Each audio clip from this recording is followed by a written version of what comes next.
Amados hermanos y hermanas en Cristo, ¿qué es lo que creen que un general debe asegurarse de llevar al ir a una batalla? Si nos remontamos a la época en la que se escribió la Biblia, la respuesta sería una armadura, es decir, un casco, un escudo y una espada.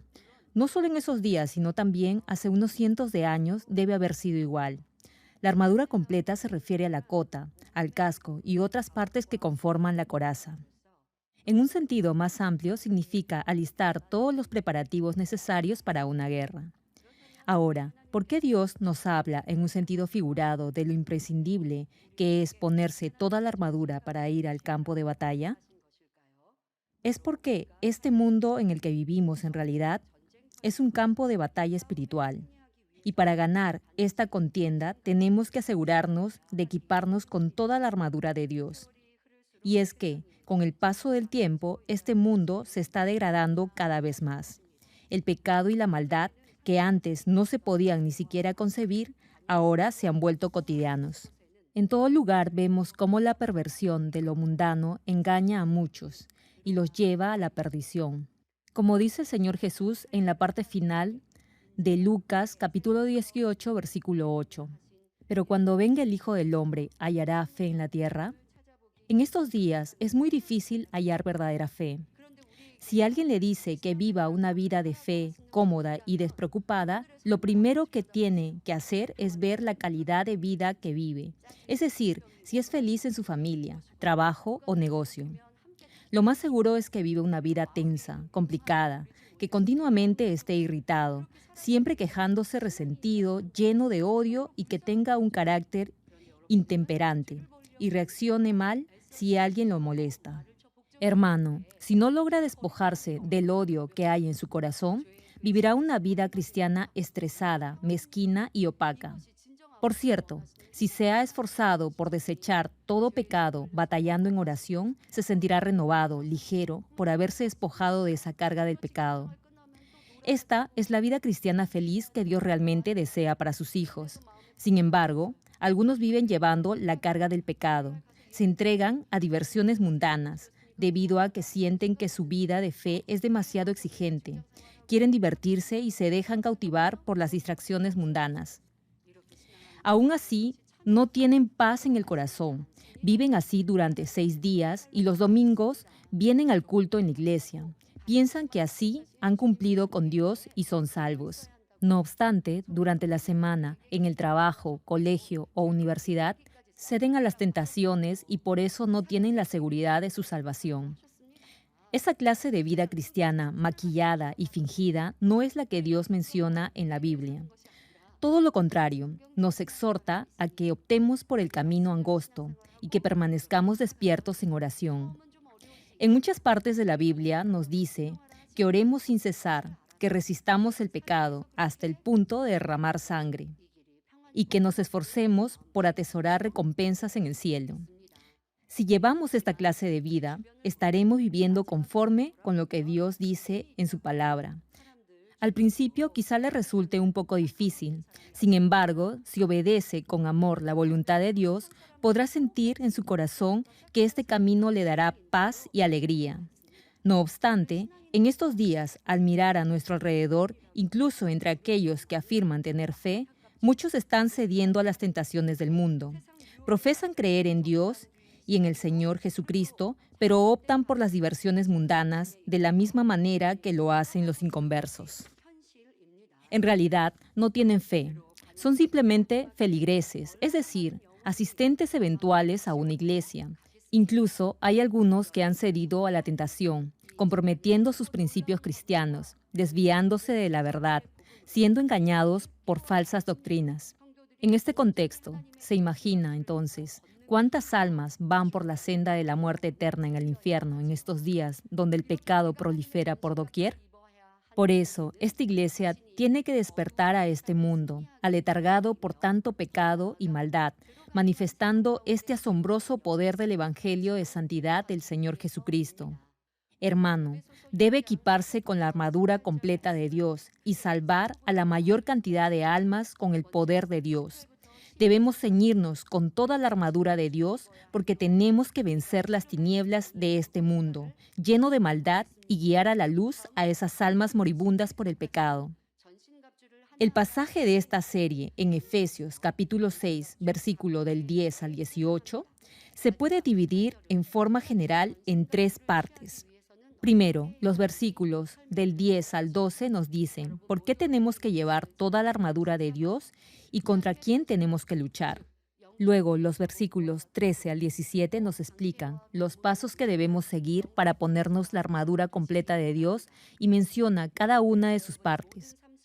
Por último, el versículo 18 nos detalla lo que tenemos que hacer para revestirnos de toda la armadura de Dios.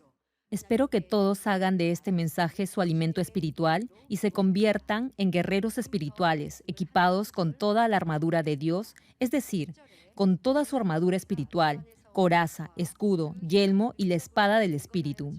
Es mi oración en el nombre de nuestro Señor que Dios siempre los fortalezca y cada día logren la victoria en esta batalla espiritual contra el diablo y Satanás y así glorifiquen a Dios. A partir de ahora veremos en detalle cada versículo. El versículo 10 menciona: por lo demás, hermanos míos, fortaleceos en el Señor y en el poder de su fuerza. Aquí, en el Señor significa en los 66 libros de la Biblia, como leemos en Juan capítulo 1, versículo 14.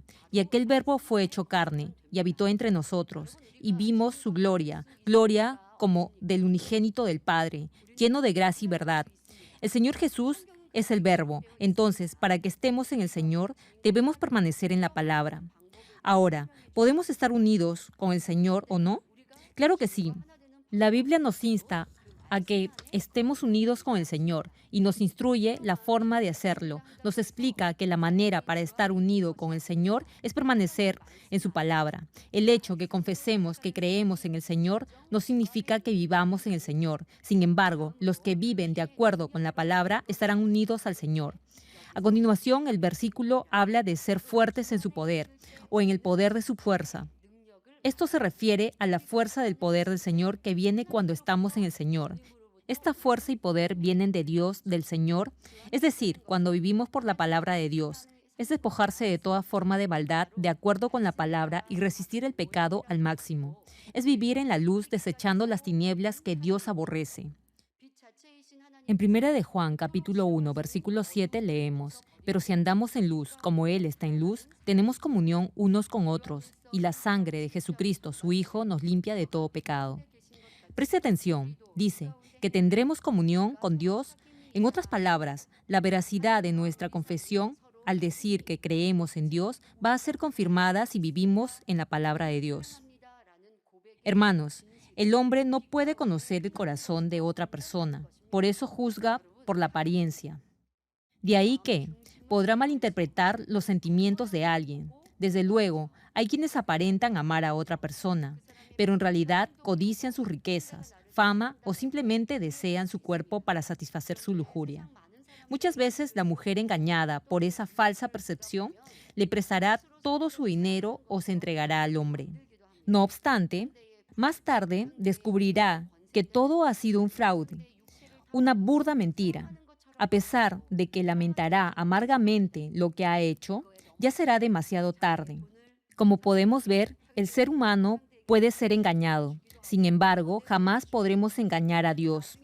Solo porque decimos que lo amamos o porque lo alabamos y afirmamos tener fe, usando palabras sofisticadas en nuestra oración, eso no significa que Dios acepte y crea lo que decimos. Dependiendo de cómo vivamos por la palabra, Dios reconocerá la validez de nuestro amor y en reciprocidad nos demostrará su amor bendiciéndonos. Es decir, en la medida en que actuemos de acuerdo con la verdad, edificaremos un lazo de confianza y de amor en nuestra relación con Dios. Aquellos que viven de esta manera viven en la luz y se habrá limpiado de todo pecado. Esto lo menciona la palabra cuando cita: y la sangre de Jesús, su Hijo, nos limpia de todo pecado. En forma general, podemos decir que hay dos clases de pecados: el llamado pecado original y los pecados que uno mismo comete. Dios señala que si vivimos en la luz, seremos limpios de todos esos pecados, lo que significa que nos habremos limpiado de nuestros pecados pasados y actuales. Una vez que comenzamos a vivir en la luz, primero desechamos los pecados de obra. A medida que continuamos viviendo en la luz, nos despojamos del pecado y la maldad en nuestros pensamientos y mente, e incluso de los atributos pecaminosos en nuestra naturaleza. Así podremos alcanzar el nivel de santidad que Dios desea. En la medida en que nos despojemos del pecado y la maldad, reflejaremos una luz espiritual más fuerte, y esa será nuestra fuente de fortaleza y poder. Por eso el diablo temblará incluso ante un niño pequeño que no tiene pecado. Es como cuando la oscuridad desaparece con el brillo de la luz. De ahí que, en la medida en que se despoje del pecado, obtendrá mayor fortaleza espiritual. Y una vez que cuente con esa fuerza espiritual, podrá reprender y echar fuera al diablo y a Satanás, y le obedecerán. También tendrá control sobre las enfermedades, por supuesto. Esto no es posible con un poder espiritual común u ordinario. Sin embargo, a medida que se fortalece más espiritualmente, podrá sanar enfermedades, incluso podrá hacer que dolencias, pruebas y tribulaciones de otros desaparezcan. Esta es la fuerza de su poder en el Señor, y a través de esa fuerza Dios nos dice que podemos ser fuertes en espíritu y en el cuerpo. Quizás se pregunte, ¿cómo puede fortalecerse un cuerpo de carne y hueso? Bien, el hombre es un ser tripartito, compuesto por espíritu, alma y cuerpo. Antes del pecado de Adán, el espíritu era quien tenía dominio sobre todo el ser del hombre. No obstante, debido al pecado de Adán, su espíritu murió, es decir, dejó de estar activo y el alma ocupó su lugar. Para que sea más fácil de entender, definamos alma como el conjunto de todos nuestros pensamientos y de nuestra forma de pensar o intelecto, incluida la voluntad, los sentimientos y las emociones. A partir del momento en que Adán pecó, el alma comenzó a ocupar el lugar predominante en la parte constitutiva del ser humano. Después de que el espíritu dejara de funcionar, el hombre se convirtió en un ser dominado por su parte almática. A este ser humano lo podemos llamar hombre carnal, es decir, cuando el conocimiento de la falsedad prima sobre el conocimiento de la verdad. Satanás instiga e incentiva el alma del hombre, manchando su corazón de pecado. Originalmente, Dios creó al hombre como un ser en el que su espíritu fuese el que primara y dominara su alma y cuerpo. No obstante, después de que Adán pecara, ese espíritu murió, esto es, dejó de ocupar el lugar dominante. Dios se lo había advertido claramente cuando le dijo que si comía del árbol de la ciencia del bien y del mal, con toda seguridad moriría. No es que dejara de respirar y muriera, sino que su espíritu, que había estado en perfecta comunión con Dios, dejaría de estarlo. Cuando su espíritu murió, su alma, que es el siguiente componente constitutivo del ser humano y el segundo en importancia, ocupó ese lugar de dominio y control del ser humano. Sin embargo, a través del alma, Satanás comenzó a influir con fuerza en la mente y pensamientos del hombre, e hizo que el ser humano se impregnara cada vez más de pecado. Por eso, antes de aceptar al Señor Jesucristo como Salvador, todos éramos pecadores. No obstante, a los que han aceptado al Señor Jesucristo como su Señor y Salvador, el Espíritu Santo entra en sus corazones y revive su espíritu que había estado muerto o inactivo. Y en la medida en que vivamos por la verdad, nuestro espíritu crecerá y ya no estará muerto, sino vivo y activo. Y ese mismo Espíritu Santo continuamente fortalecerá y empoderará nuestro espíritu. Con esta ayuda del Espíritu podremos obedecer la palabra de Dios. Me explico, el Espíritu Santo controla nuestro espíritu. Sin embargo, el alma es instigada por Satanás. Por eso, no debemos permitir que esa parte almática rija nuestra vida. Mientras nuestro espíritu no esté vivo, el Espíritu Santo no podrá tener dominio sobre nuestro ser. No obstante, si aceptamos al Señor como nuestro Salvador, el Espíritu Santo entrará en nosotros y al revivir nuestro espíritu, que ha estado inerte, controlará nuestro ser al permanecer en nuestro corazón.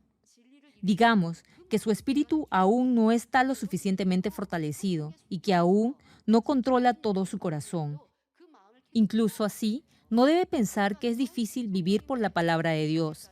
Si permanece espiritualmente despierto en oración, el mismo Espíritu ayudará a su espíritu en su debilidad, a que manifieste el fruto del dominio propio. Incluso si es nuevo creyente, en tanto ore con fervor y pasión con toda la llenura del Espíritu Santo, esa pequeña porción de su corazón que está llena del Espíritu podrá controlar todo su corazón. Y eso será porque el Espíritu Santo lo ayudará. El Espíritu Santo tendrá dominio sobre la parte de su corazón que ha sido transformada en la verdad. Por eso, deberá seguir obedeciendo al Espíritu Santo, haciendo que su espíritu crezca continuamente en su corazón. Aunque ahora todavía no lo llene del todo, para hacerlo deberá desechar toda mentira de acuerdo con la voz del Espíritu Santo y obedecer la verdad. Así su espíritu crecerá más y esa porción de verdad crecerá continuamente. Eso significa que su espíritu gradualmente asumirá el rol de dominio en su ser interior. Así podrá controlar su alma y cuerpo. Ahora, como aún no habrá alcanzado un nivel perfecto, Satanás tratará repetidamente de controlar la parte o zona gris de falsedad que todavía existe en su corazón, intentando revertir su progreso espiritual. Antes, esa parte gris oscura de mentira era más fuerte. Sin embargo, al haber aceptado al Señor como su Salvador, llenará su corazón con el Espíritu y la verdad. Por eso, Satanás intentará repetidamente revertir ese estado espiritual. Hermano, debes saber que el curso de su corazón puede cambiar. Si se vuelve complaciente con ciertos hábitos mundanos, creyendo que está libre de toda tentación, entonces Satanás potenciará con mayor fuerza esos atributos pecaminosos que todavía hay en su corazón. Procurará instigarlo y tentarlo de diversa forma para alterar el crecimiento del espíritu en su corazón y debilitarlo. En esas circunstancias deberá permanecer despierto espiritualmente en oración y hallar esos faltantes o áreas aún grises en su interior. Si su pasión por llegar a la santidad se enfría, podrá terminar perdiendo lo que ya ha alcanzado. Si siempre se mantiene despierto, si escucha la voz del Espíritu Santo, si desecha toda falsedad y obedece la verdad, su porción de verdad en su corazón crecerá más. Su espíritu se fortalecerá cada vez más y finalmente llegará a la plenitud de la medida de la estatura de Cristo, es decir, del espíritu completo, y su espíritu será quien predominará su ser. Si alcanza ese nivel, entonces su alma prosperará, su espíritu será quien tenga dominio sobre su alma y cuerpo. De acuerdo con el orden que Dios estableció originalmente en el hombre, su espíritu volverá a ser el que predomine y recibirá las bendiciones que cita en 3 de Juan, verso 2. Este versículo habla del momento en el que nuestro espíritu tiene preeminencia sobre nuestro ser. Por cierto, incluso si su espíritu es más fuerte ahora, a menos que cultive completamente su corazón en el espíritu, Satanás nuevamente instigará los atributos pecaminosos de falsedad que todavía existen en su corazón, haciendo que se tiña gradualmente de maldad. Deberá estar consciente de esta estratagema del diablo y mantenerse siempre espiritualmente despierto. Como el espíritu controla el alma y el cuerpo, si ha llegado a ese nivel de poder espiritual, tendrá dominio incluso sobre enfermedades físicas, fatiga, etc. Debido a que la fracción del espíritu es la parte de su corazón transformada en la verdad y en la luz, usted se fortalecerá con ese poder que proviene de la luz. Una vez que su espíritu se fortalezca, no solo su cuerpo tendrá esa energía y fuerza, también será bendecido en todas las áreas de su vida, en su familia, trabajo, negocios, hijos, etc. Por ejemplo, digamos que sus hijos son desobedientes. Si la luz espiritual que irradia es de poder, entonces esa oscuridad que instiga a sus hijos a la desobediencia desaparecerá y los transformará en hijos obedientes. Al llegar a ese nivel en el Señor, en la fuerza de su poder provisto por Dios, abundará en bendiciones tanto espirituales como materiales. Josué, capítulo 1, versículo 8 cita: Nunca se apartará de tu boca este libro de la ley, sino que de día y de noche meditarás en él, para que guardes y hagas conforme a todo lo que en él está escrito, porque entonces harás prosperar tu camino y todo te saldrá bien. Es decir, si meditas siempre en la palabra de Dios, obrará en consecuencia y permanecerá en el Señor. Así Dios lo fortalecerá tanto espiritual como físicamente y su vida prosperará. No obstante, solo escuchar y conocer la palabra no le dará prosperidad y paz. Tendrá que actuar de acuerdo con lo que ha escuchado y cultivado en su corazón. Solo entonces tendrá verdadera paz. A veces la palabra que ha aprendido podrá incomodar su corazón. Si sabe que tiene que obrar o actuar por la palabra y no lo hace, se sentirá como angustiado. Claro, esto no significa que no deba leer la palabra de Dios. Si aprende la palabra y actúa en consecuencia, será bendecido. Tendrá paz y gozo y se fortalecerá, tanto espiritual como físicamente. Sin embargo, para esto no solo debe conocer la palabra, sino debe accionar en concordancia. Por ejemplo, todos conocen este versículo: amad a vuestros enemigos. No obstante, a pesar de que lo haya aprendido y memorizado, si alguien lo molesta o incomoda y no ha interiorizado esta palabra, se sentirá afligido como fastidiado. Poco a poco nacerá en su interior una raíz de amargura y empezará a mirar mal a esa persona. Al no actuar de acuerdo con la palabra, no tendrá paz. Cuando esto sucede, algunos se equivocan. Si bien admiten que han perdido la paz y no han tenido dominio propio al no haber reaccionado por la palabra, tratan de justificar su actitud culpando a la otra persona o a la circunstancia. Si piensa de esa manera, no podrá superar espiritualmente ese problema. Esos pensamientos no son ciertos. Incluso si alguien lo molesta, le aconsejo que lo trate con bondad, lo perdone, tenga misericordia e interceda por esa persona. Ponga en acción la palabra de Dios con bondad y amor. Entonces no sentirá esa angustia en su corazón y pronto le volverá la alegría.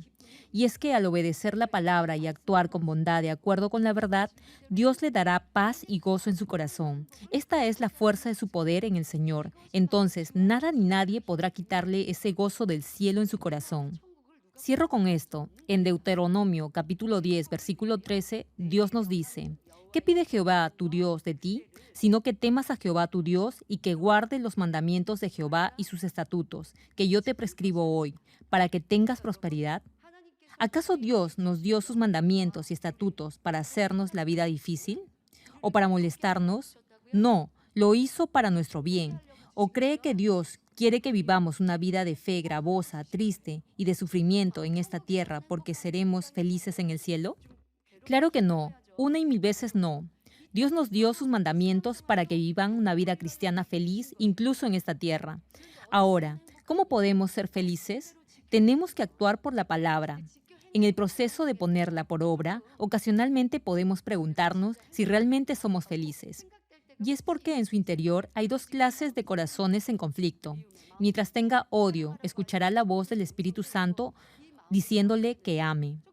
Cuando estos dos corazones batallan entre sí, podrá sentirse estresado. Por eso, los animo a superar esos momentos en oración y obedecer siempre la palabra de Dios.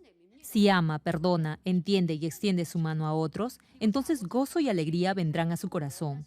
Esto es lo que Dios finalmente quiere de nosotros. Dios nos dio sus mandamientos, su palabra, para nuestra felicidad y nos dice que para ser felices tenemos que actuar en consecuencia. Pregunto, ¿hay alguien que encuentra su vida cristiana difícil o estresada? Si es así, no debe buscar la causa de eso en su entorno o en sus familiares o conocidos, sino aplicar la palabra de Dios en usted mismo. Si de esa manera medita siempre en la verdad y se esfuerza por cambiar, no pasará por alto nada en su vida, sino que en cada circunstancia se examinará a sí mismo. Si realmente ha cultivado la verdad en su corazón, incluso sus sueños provendrán de la verdad.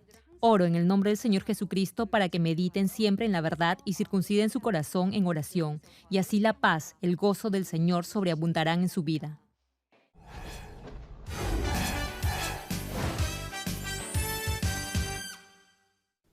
Aleluya, Dios Todopoderoso de amor. Pon tu mano sobre todos los que están recibiendo por fe esta oración a través de enlace. Manifiesta tu obrar que trasciende el tiempo, el espacio, en todos tus hijos alrededor del mundo. Dales fe para que puedan creer y aleja todo pensamiento negativo y toda duda. Quita de ellos toda carga y aflicción. Quema con el fuego del Espíritu Santo todo dolor y limpia todo órgano interno, nervio y célula. Ordeno en el nombre de Jesucristo al diablo y a Satanás, a toda enfermedad, virus y bacteria, fuera. Sana toda enfermedad incurable, endémica, incluida la malaria. Que toda enfermedad contagiosa, resfriado, tos, fiebre, gripe desaparezcan.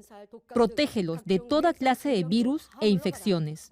Límpialos de todo tipo de cáncer, cáncer al estómago, al pulmón, al hígado, cáncer de mama, cáncer al útero, a la próstata, al colon y cáncer de piel. Sana toda otra enfermedad como el SIDA, leucemia, tiroides, ginecopatía, apoplejía cerebral, presión arterial alta y baja, diabetes, enfermedades cardiovasculares y afecciones a la piel. Líbralos de todo tipo de discapacidad motriz, poliomielitis, derrame cerebral, artritis y lumbago. Que toda clase de dolor a la espalda, migraña y neuralgia desaparezcan. Libéralos de toda enfermedad mental, de toda epilepsia, autismo, depresión, trastorno bipolar y neurosis. Que los cojos y tullidos se levanten y caminen. Sana a los que tienen problemas a la vista, al oído. Que los ciegos vean, los sordos oigan, los mudos hablen. Líbralos de todo tipo de accidente, restaura todo hueso fracturado, regenera toda parte quemada de su cuerpo. Que la sensación de ardor y calor desaparezcan y que no queden cicatrices. Limpia con el fuego el Espíritu Santo a los que son adictos a alguna droga, narcóticos o sustancia tóxica. Renueva todo tejido y célula muerta. Que los muertos vuelvan a la vida. Concede la bendición de concebir a los que no pueden tener hijos. En el nombre de Jesucristo, ordeno al diablo, a Satanás, a toda potestad del aire y toda fuerza del mal, fuera. Todo poder de las tinieblas, espíritus malignos, perversos, astutos, deshonestos, engañadores, espíritus de división, de tentación, de mentira y todo espíritu de iniquidad, fuera. Ato a toda fuerza de oscuridad y de maldad, y que tu luz descienda sobre tus hijos. Padre, dale la fuerza necesaria para que puedan clamar a ti en oración y se despojen de todo tipo de pecado y vivan en santidad. Que sus almas prosperen, tengan salud y que sus familias sean evangelizadas. Responde a los deseos de su corazón, a su clamor, a sus oraciones.